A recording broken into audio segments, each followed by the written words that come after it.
پاکستان میں بہت ضرورت ہے اس بات کی کہ ہم اپنی انجینئرنگ کو بہت مضبوط کریں۔ ابھی اگر ہم زیادہ دور نہ جائیں تو انڈیا کے ساتھ جو جنگ ہے اس نے ٹیکنالوجی کی بنیاد پہ آپ نے اس کو ون کیا، اس کے لیے اسی لیے اس کا ٹائم بھی بڑا شارٹ رہا اور آپ کی فتح بھی دنیا بھر میں مانی گئی۔ تو یہ چیز ثابت کرتی ہے کہ ٹیکنالوجی چاہے لڑنے کے لیے ہو، چاہے سروائیول کے لیے ہو، چاہے لوگوں کو اچھا انسان بنانے کے لیے ہو، ٹیکنالوجی اور اکنامک ایکٹیویٹی نے ہی ہمیں بچانا ہے۔ تو اکنامک ایکٹیویٹی کے لیے ضروری ہے کہ ہم اپنی انڈسٹری کو مضبوط کریں، اور انڈسٹری کے بیک اپ کے لیے ضروری ہے کہ ہم اس کے اندر اچھی مشینیں لے کے آئیں، کوالٹی سٹینڈرڈز کو اپروو کریں اور اس کو اڈاپٹ کریں، را مٹیریل کے لیے کام کریں۔ میں بہت خوش ہوتا ہوں جب میں یو سی پی میں آتا ہوں، اور میرے کئی دفعہ مجھے آنے کا موقع ملا آپ کی کانووکیشن میں بھی اور یہاں بھی۔ تو میں نے یہ دیکھا کہ آپ کے اسٹوڈنٹ جب ہم انٹرنیشنل ٹریول بھی کرتے ہیں تو بڑے بڑے اچھے کامیاب ہیں، جیسے ہم پاکستانیوں کے بارے میں کہتے ہیں نا، بہت کامیاب پاکستانی انڈیویجول ہیں، لیکن اس کا فائدہ پاکستان میں شاید اس طرح نہیں ہوتا جس طرح کہ ہم چاہتے ہیں۔ اور آج کی جو تقریب ہے اس میں ضرور چاہوں گا کہ 2-3 چیزیں کیلکولیشن میں آپ دیکھ لیں کہ پاکستان میں ہم اگر اپنی صرف گورنمنٹ کی طرف دیکھتے رہیں گے نا، یا گورنمنٹ جاب کی طرف جائیں گے تو ادھر جا کے 90% ہمارا فیلئر ہے۔ ہمیں چاہیے کہ ہم پہلے تو ایک میتھمیٹک اسیسمنٹ کر لیں کہ پاکستان کو جاب ریکوائرمنٹ کیا ہے۔ پاکستان کی آبادی جو ہے وہ 24 سے 25 کروڑ کے درمیان ہے، تو اگر 5 آدمیوں پہ ایک کمانے والا ہے تو آپ سارے مجھ سے زیادہ پڑھے لکھے لوگ ہیں، سمپل حساب ہے کہ آپ کو کتنے کروڑ جاب چاہیے، کتنے لوگ روز کمائیں گے تو سروائیو کریں گے۔ دوسری طرف اگر ہم چلے جائیں تو ابھی آپ دیکھیں کہ گورنمنٹ کی طرف سے کہا جا رہا ہے کہ آپ 5 سال پرانی گاڑیاں منگا لیں۔ کیوں کہا جا رہا ہے؟ کہ لوگوں کی بائنگ پاور نہیں ہے تو ہم نے لوگوں کو انگیج کرنا۔ اگر یہی ہم ریورس کیلکولیشن پہ چلے جائیں اور پاکستان میں لوگوں کی کیپیسٹی بلڈنگ کر دیں، جو کہ آپ کی ہو رہی ہے، آج میں دیکھ رہا ہوں ماشاءاللہ سے، تو کیا ہوگا کہ آپ نئی گاڑی بھی خریدنے کے قابل ہوں گے، آپ کی بائنگ پاور بھی اچھی ہوگی، اور آپ کے ملک کے ساتھ ریلیشن شپ بھی بہت اچھی ہوگی۔ سر، آپ سے میں ڈائریکٹ یہ بات کرنا چاہ رہا ہوں کہ سر پچھلے دنوں میں پرائم منسٹر صاحب بیلاروس کے، تو بیلاروس والوں نے ہمیں کہا کہ جی اگر آپ کو کوئی ڈیلیگیشن جانا چاہتا ہے تو ہم پہلے بھیج دیتے ہیں، تو کوئی دوست راضی نہیں ہوا۔ تو مجھے کہتا ہے کہ یار مجھے لگتا ہے کہ آپ کی انٹرپرنورل سکل کم ہے۔ میں نے کہا یار اس کو ایکسپلین کر دے۔ تو اس نے مجھے کہا کہ دیکھو بیلاروس جو ہے وہ چھوٹا سا ملک ہے، ہمارے بھی بہت سارے ایشوز ہیں، بٹ اگر آپ ہماری ایکسپورٹ دیکھو تو $39 بلین کی ہے، اور ہماری 163 ملکوں کے لیے ایکسپورٹ ہے۔ اسی طرح اگر آپ ہماری امپورٹ دیکھیں وہ $41 بلین کی ہے، اور وہ 185 کنٹری سے۔ تو اگر آپ دیکھیں کہ trade for the good relationship اور ٹریڈ فار دا نالج کے لیے ہم کام کر رہے ہیں، نہ کہ آئسولیشن میں۔ تو اس نے مجھے پوچھا کہ پاکستان کی ٹریڈ کتنے ملکوں کے ساتھ ہے؟ تو آپ سارے مجھ سے زیادہ قابل لوگ ہیں، ابھی آپ نیٹ پہ دیکھ لیں کہ آپ کی لمیٹڈ ہے۔ اس کی کیا وجہ ہے؟ ہماری جو کوالٹی ہے نا جی انجینئرنگ میں، جو ہماری کوالٹی ہے پریزنٹیشن میں، سرٹیفکیشن میں، سر ہم نے اس کے لیے کام نہیں کیا۔ پروفٹ کمایا، اس کو ہم نے انویسٹ کر دیا پراپرٹی میں اور دوسری چیزیں، وہ بھی ہونا چاہیے 10-15% اگر آپ کریں، 20% کریں، کوئی اعتراض نہیں ہے۔ یہاں میں ایک اور دشمن ملک کے ایک بندے کی بات آپ سے کرنا چاہوں گا، سر اجازت ہے؟ وہ یہ ہے کہ میں سارک کا لائف ممبر ہوں، اور ایشو کنٹری کی جو ٹریڈ فیسیلیٹیشن تھی اس کو میں چیئر کرتا تھا جتنے ممالک ہیں۔ تو مجھے نیپال جانا تھا، پاکستان سے فلائٹ کوئی نہیں ہے، تو مجھے دبئی سے یا قطر سے، یا میرے پاس ایک اور آپشن تھی کہ میں انڈیا سے جا سکتا تھا کیونکہ میرے پاس لائف سٹیکر تھا۔ جب میں دلی ایئرپورٹ پہ گیا تو وہاں پہ لائف کنسرٹ ہو رہا تھا ایئرپورٹ کے اوپر۔ میں ادھر ہی بیٹھ گیا تو مجھے ایک بندہ آگے کہتا ہے کہ اوپر متل صاحب بیٹھے ہیں، آپ کو بلا رہے ہیں۔ لکشمی متل کو سارے آپ جانتے ہیں۔ تو میں گیا تو مجھے کہتا ہے کیا ہو رہا ہے؟ میں نے کہا سر وہ میٹنگ پہ جا رہا ہوں۔ کہتا ہے میں بھی جا رہا ہوں۔ تو مجھے کہتا ہے کہ پاکستان کے انٹرپرنورز کی حالات کیا ہیں؟ میں نے کہا سر بہت اچھے ہیں۔ کہتا ہے تمہارے ملک میں انٹرپرنورز ہیں؟ بائی گاڈ، میں نے سوچا یہ انڈین ہے، اس کا ریلیجس ڈفرینس ہے، تو یہ مجھے ٹانٹ کر رہا ہے۔ تو میرے دل میں جو نام آئے اس وقت میں نے سب کے نام لے دی.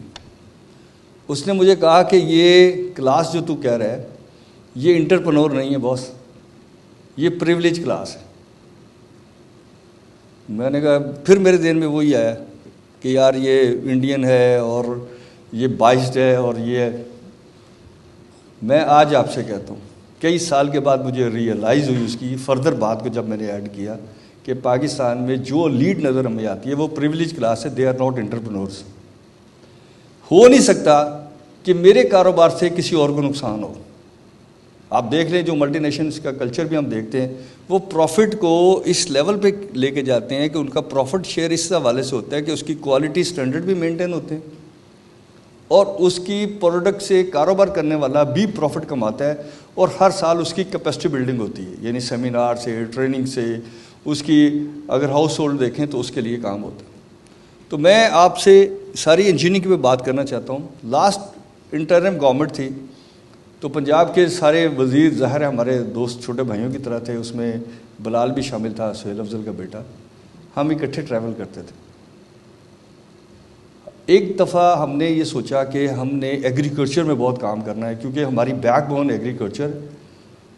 تو جا کے لوگوں کے مسائل دیکھے تو پتہ چلا کہیں پانی نہیں جا رہا, کہیں بجلی نہیں ہے, کہیں. تو ہم نے سولر سے لے کے ایک کمشنری کو ہم نے ٹارگٹ کیا, اس کا نام تھا فیصل آباد.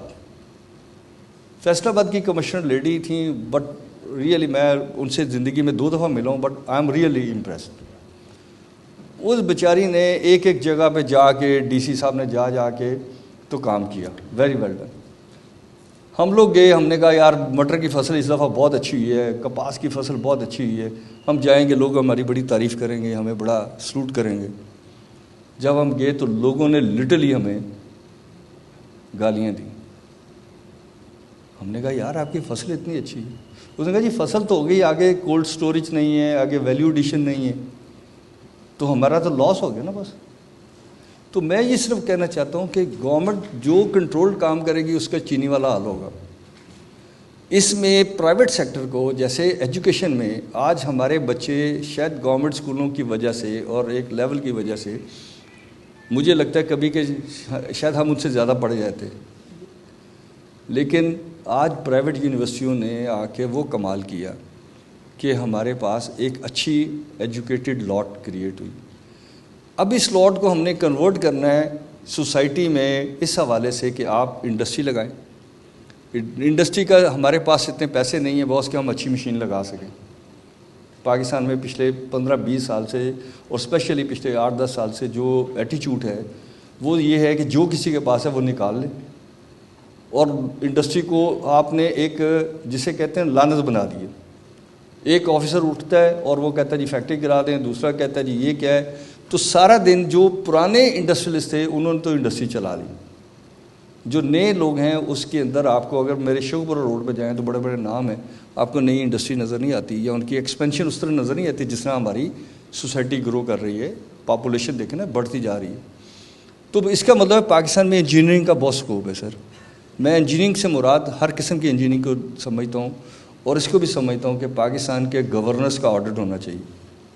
میں وائس چانسلر صاحب سے ریکویسٹ کروں گا کہ ہم نے عمران خان صاحب سے بھی یہ 1 to 1 کہا تھا کہ سر 300 اسکالرشپ دے دیں, پاکستان کو PhD کروائیں لوگوں کو کہ پاکستان کے گورننس ماڈل میں, انجینئرنگ میں, انڈسٹری میں, ہمارے مائنڈ سیٹ میں, ہماری سائیکی میں کیا فرق ہے کہ ہم ہارڈلی انٹیلیجنٹ ہونے کے باوجود, انتہائی لائل ہونے کے باوجود ہم دنیا میں وہ مقام حاصل نہیں کر پا رہے جو ہم سمجھتے ہیں ہمارا انڈیویجول اس سے زیادہ رائٹ لیتے. سر یہاں میں ایک بات چلیے تو ظاہر ہے کہ ایک پھرنے والے لوگ ہیں, آوارہ گردی ہمارا شوق ہے. میں سر پچھلے سال اٹلانٹا گیا امریکہ میں, تو وہاں کا ایک ٹرینڈ ہے کہ جو پریزیڈنٹ ریٹائر ہوتا ہے اس کے پاس ایک آپشن ہوتی ہے کہ وہ اپنا کوئی میوزیم بنا دے, اور اس کو گورنمنٹ بھی اسپانسر کرتی ہے, وہاں کا بزنس مین بھی اسپانسر کرتا ہے. تو وہ جمی کارٹر میوزیم, کیونکہ جمی کارٹر کا تعلق جو تھا اور ہسٹری میں آپ کو پتہ ہے کہ ایک ٹوسٹ اس کے بعد آیا تھا, تو میں اس کا میوزیم دیکھنے چلا گیا. سر جب میں میوزیم میں گیا تو میرا بیٹا پیچھے سے آ کے مجھے کہتا ہے کہ آپ کے ایک دوست کا نام بڑی سی وال پہ لکھا ہوا ہے. میں نے کہا یار مذاق کر رہا ہے, ایسے میرے کون سے دوست کا نام ادھر آیا ہوگا، لیکن بہرحال ہم لوگ چلے گئے. تو وڈ یو بلیو می کہ اس کے اوپر کس کا نام لکھا ہوا تھا؟ The first founder of the Jimmy Carter museum is Agha Hasan Abdi, جو BCCI کے پائنیئر تھے. UBL جس نے بنایا HBL سے ریزائن کیا، سب سے ٹاپ پہ اس کا نام لکھا ہوا. مجھے بتا دے پاکستان کے کتنے بینکرز کو، کتنے اسٹوڈنٹس کو پتہ ہے کہ وہ بھی ایک کردار تھا. آپ اس سے اختلاف کر لیں، اس کی ریسرچ کر لیں، بٹ سر وہ نام تو بڑا تھا. ٹھیک ہے، تو میں یہ صرف بتانا چاہ رہا ہوں کہ ہمارے جو ایٹیچیوڈ ہے نا باس، اس میں یہ ہے کہ میں اپنے آپ کو بلا سمجھتا ہوں. حالانکہ چاہیے یہ کہ میں اس کو آپ کے ساتھ ایک کمیونیکیشن سکل پیدا کروں، آپ کے ساتھ ایک اچھا ریلیشن پیدا کروں. اور پھر میں یہ کہوں گا سر، پاکستان کی تعمیر و ترقی کے لیے اگر ہم چاہتے ہیں کہ ہمارے بچے یہاں رہیں، میں کسی آفیسر کی منت کر سکتا ہوں، میں کرتا رہا ہوں. میرے بچے کہتے ہیں یہ میرا رائٹ ہے، یہ اس کا. جب وہ آپ نے اپنے بچوں کو یہ سکھایا، آج کے اسٹوڈنٹ کو یہ سکھایا، اور گورننس ماڈل کو آڈٹ نہیں کیا، تو آپ کے بچے، میرے بچے، آنے والی نسلیں، اس ملک سے ٹیلنٹ نکل جائے گا. جیسے 72 میں نیشنلائزیشن کے بعد نکلا، وہ ابھی تک پالیسی کنٹینیو کر رہی ہے. ہم نے اس پالیسی کو ایڈریس نہیں کیا. سر میں آپ سے ہمبل ریکویسٹ کرتا ہوں سر، آپ گورننس کے اوپر کوئی بات کرنا چاہیں، میں کئی گھنٹے آپ کے ساتھ بیٹھ کے ہوم ورک کے ساتھ گورنمنٹ کو پرپوزل دینا چاہتے ہیں، آپ کو دینا چاہتے ہیں، ہم آپ کے ساتھ مل کے کام کریں گے. آپ کے جتنے اسٹوڈنٹ سر یہاں سے آج جن کی بڑی اچھی ایگزیبیشن کے بارے میں بتایا گیا، میں چاہتا ہوں کہ اگر وہ کبھی شیخوپورہ روڈ کی طرف آئیں تو شیخوپورہ چیمبر آف کامرس بھی ان کو ویلکم کرتا ہے. اور ایک اور ادارہ ہے ہمارا جس کو ہم کہتے ہیں گلوبل بزنس کمیونٹی کلب. اس میں ایک ڈفرینس ہے سر، وہ یہ ہے کہ وہ پیسے نہیں مانگتا. وہ جو چندہ مانگنے والا باکس ہے اس کے اوپر لکھتا ہے کہ انویسٹ آئیڈیا ڈونیٹ اسکل. ہمیں آپ کی پیسے، آپ کا جو آئیڈیا ایکسپائر ہونے جا رہا ہے وہ پبلک میں شیئر کر دیں. آپ کے اس آئیڈیا کی بنیاد پہ ہم انٹرنیشنل کمیونٹی کے ساتھ ڈائلاگ کرتے ہیں کہ پاکستان کو صرف ہماری گورنمنٹ اور اس حوالے سے نہ دیکھا جائے جس کو میڈیا بعض اوقات پریزنٹ کرتا ہے. سارا میڈیا نہیں کرتا لیکن کرتا تو ہے نا. پاکستان میں انتہائی قابل لوگ ہیں، پاکستان میں انتہائی پڑھے لکھے لوگ ہیں، پاکستان میں وہ لوگ ہیں جو دوسرے کی پروفیبلٹی پہ یقین رکھتے ہیں. میرا کام ہے کہ میں تھوڑا سا گرو نانک کو بھی مانتا ہوں. ہم کہتے ہیں کر مزدوری کھا چوری، گرو نانک کہتے ہیں کر مزدوری کھوا چوری. تو ہمیں کسی کی بات کو صرف ریلیجس پوائنٹ آف ویو سے نہیں دیکھنا چاہیے، ہمیں یہ دیکھنا چاہیے کہ اس بات میں وزن کتنا ہے اور ہمارے معاشرے کو کیا سوٹ کرتا ہے. تو سر میں ایک دفعہ پھر آپ کا شکریہ ادا کرتا ہوں. سلطان صاحب آپ کا، رضوان صاحب آپ کا، یعقوب بھائی جان، گیلانی صاحب آپ کا، اور ساتھ لوگوں کا. Thank you very much.